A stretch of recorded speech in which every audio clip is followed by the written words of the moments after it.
minutes. So the voice of anxiety, its goal is to keep you safe. That's why we have fear. But the problem is that anxiety is often disillusioned. A lot of it's irrational worries.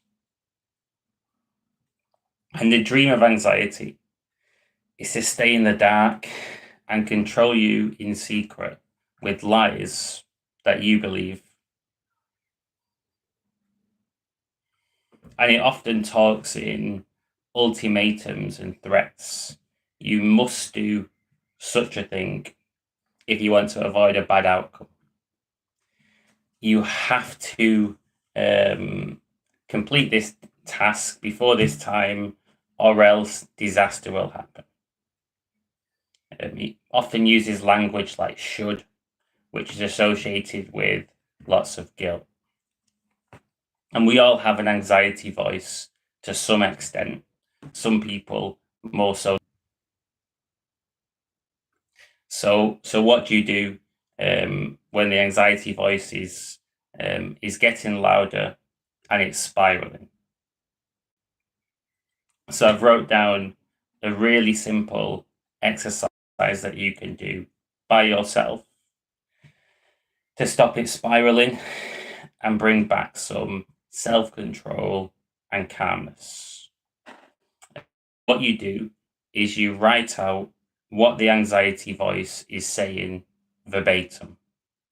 So you can do this with pen and paper, note page on your phone. You can call it out to a person, you can verbalize it, or you can even type it into ChatGPT.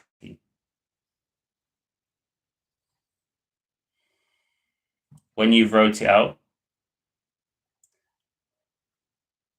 you're going to do some calming breaths. And a really great breathing technique is the 4-6 breath. Amazing for anxiety. Simply, you breathe in for 4 seconds, breathe out for 6 seconds. And when you breathe out, try and have pursed lips, a bit like if you was breathing out through a straw. Do 4 or 5 rounds of this breathing exercise, and then return to the quote from your voice of anxiety. And ask yourself the question, is this a known truth, or is it just fear talking? And quite a lot of the time, you'll be able to tell it's fear talking. You'll think, it isn't true. There's something disillusioned about what it's saying. Now I can see it clearly. You've brought that voice of anxiety into the light of truth. And that awareness can really start to shift things. What's also amazing for anxiety, that I'm going to get people to do at my next event, which is a workshop to help people better manage and overcome anxiety, is to verbalize it to another person, to call out exactly what your voice of anxiety is saying to another human being. Because what the voice is saying is disillusioned. It wants to remain in the dark. That's where it thrives. It might tell you that you're horrendously ugly, worthless, really stupid. People will laugh at you. All these things, because it wants to keep you contained. And often the voice itself, often it comes from one of our parents, or it might come from another authority figure or figures. So it's not even our own personality, our own conscious self. It's like a video set. It's like a videotape, a cassette tape, with recorded footage just looping. And the goal is to keep you in the comfort zone because if you're in your comfort zone, you're going to be safe. And when you're stepping outside of it, you're growing in yourself, becoming confident, living your purpose in life, whatever that means for you. The voice is going to get louder because it sees you stepping into your dream reality. It sees that as a threat. Oh my God, this person is stepping out of their own matrix of fear. They're stepping into a different world, unfamiliar territory. We best try and talk this person out of it. Don't go to that social. You'll be left out of the group. You won't fit in. People will ignore you, mistreat you. You'll get taken advantage of.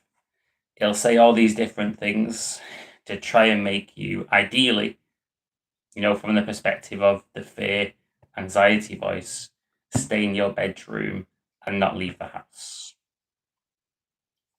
He wants to keep you in the cave, doesn't want you to go out there and hunt. And of course, you've lived long enough to understand that the caveat of listening to the voice of anxiety is that there's an automatic suffering which comes with this. People feel miserable. No one likes to be controlled. If you don't like having a boss, you don't like someone telling you what to do, why would you give that same power to your anxiety voice? You don't want to live under the thumb of your own inner bully. That's no way to live. So following the anxiety voice doesn't make you happy. And also, many of the fears are irrational. They may have once applied, but probably the time at which you internalized those fears and accepted them as truth, probably it was at a time in life where it may have made more sense than it makes now. It may have never been right, but certainly it could be a fear you internalized when you was 12 years old.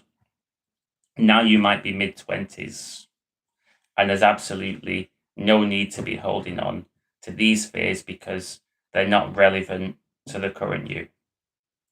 So call them out, verbalize them, and bring them into the light of truth. Simplest way to do this, if you can't speak to a person in the flesh, and you can do this, by the way, you can book a taster session with myself, come to one of my live events, virtual ones coming in the near future. My alarm going off. You can write out verbatim exactly what it's saying. Do that breathing technique 4 to 5 rounds of breathing in for 4 seconds, breathing out for 6 seconds, do pursed lips. Then reread that